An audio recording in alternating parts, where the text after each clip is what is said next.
8:55 Eastern Time, and Columbia and its affiliated stations bring you Elmer Davis and the news. German planes again raided the British naval base at Scapa Flow this evening.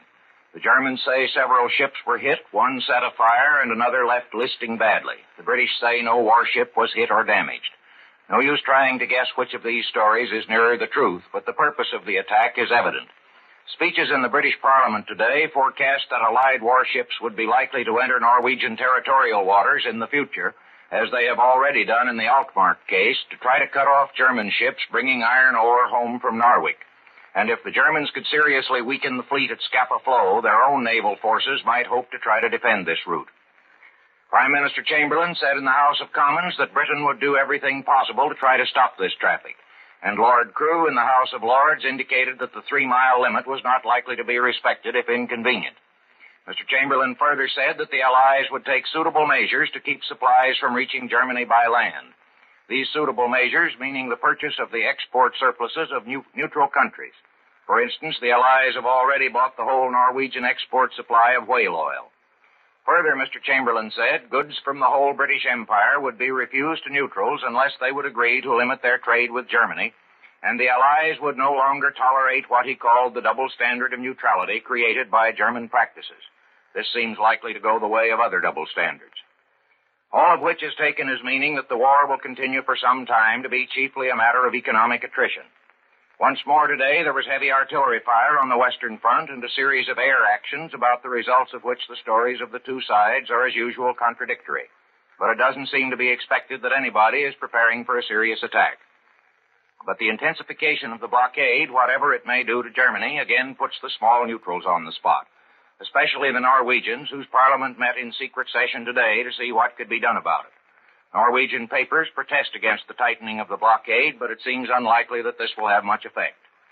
An official protest has gone from the Danish government to the British over the recent torpedoing of the German ship Edmund Hugo Stennis, which the Danes say occurred within the 3-mile limit.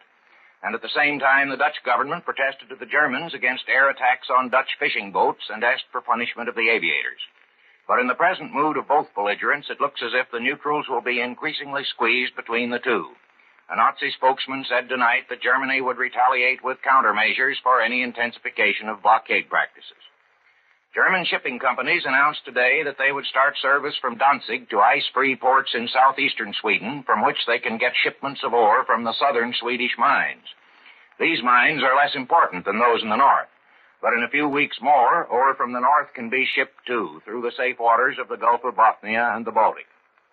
There was no indication of reconstruction of the British cabinet at today's meeting of Parliament, but French politics suddenly flared up when the Radical Socialist Party held a caucus and decided to send a deputation to the former Premier Daladier, now Minister of War in the Reynaud cabinet, to ask him if he would like to head the government again.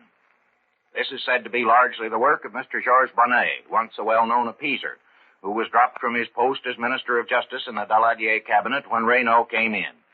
Former Premier Laval is also said to be working to upset Reynaud, hoping to be able to put over the conciliatory policy toward Italy with which he has long been identified. Though Reynaud has lately been reported as trying to conciliate Italy, too. The Reynaud cabinet is believed to be safe till the debate on foreign affairs begins next week, and of course a no from Daladier would squelch the whole movement. Secretary Hull today refused the request of Representative Hamilton Fish that Ambassador Bullitt, who is to fly back to Paris tomorrow, stay here 2 weeks more to testify before a committee, which Mr. Fish wants Congress to appoint, to investigate the allegations of the German White Book. Mr. Hull said the executive department has accepted Mr. Bullitt's denials of the German story and that he is needed at his post. Neither the Fish resolution nor a somewhat similar one introduced in the Senate by Mr. Reynolds of North Carolina is expected to get very far with the committees to which it's been referred. Admiral Yonai, the Prime Minister of Japan, told reporters that he still hopes Chiang Kai-shek and his colleagues in the Chinese government will abandon their anti-Japanese program and cooperate with the new government set up by the Japanese under Wang Ching-wei. The Wang government, said Admiral Yonai, needs the cooperation of all groups to build a greater Chinese state, but he admitted that he didn't really expect Chiang Kai-shek to come over. This is the Columbia Broadcasting System.